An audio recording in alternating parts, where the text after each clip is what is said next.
So Automac has a question. What usually satisfies the press criteria for O-1A? Yeah, that's a really good question. So overall, just generally, USCIS will look to see that the media is about you, that it mentions you by name, and that it is more than just a passing mention. Like some of the substance of the media attention has to be about you. There's also this requirement, and I actually pulled up the regulation right here, that the media article has an article title, it has a date of publication, it has an author listed, and then translations as necessary. So the title, date, and author are all super important. The fact that they require an author actually means that a lot of magazine articles cannot count toward this criterion because a lot of the magazines have editors and not authors. So that's always interesting. I've tried to argue that editor should count as equivalent. And that argument was definitely shut down and rejected. But yeah, USCIS is also looking to see that this has something to do or is relevant to your area of extraordinary ability. So it has to be about you,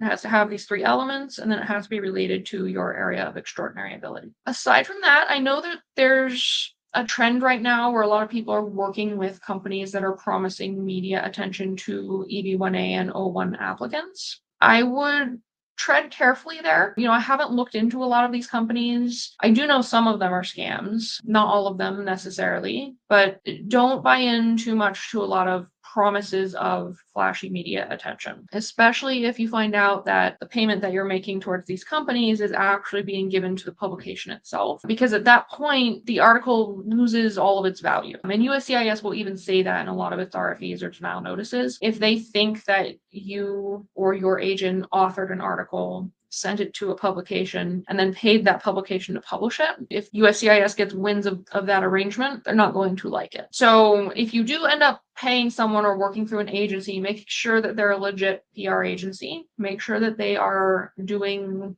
the legwork for you, as in sending in quotes, sending in pitches, sending in your profiles to demonstrate your expertise, and kind of negotiating with different reporters or different outlets and not paying them. But yeah, the requirements on those three things, title, date, and author, are super strict. And then the other two requirements, that it's about you and that it's related to your area of extraordinary ability, are looser, but they are important in the O1 context, to be sure.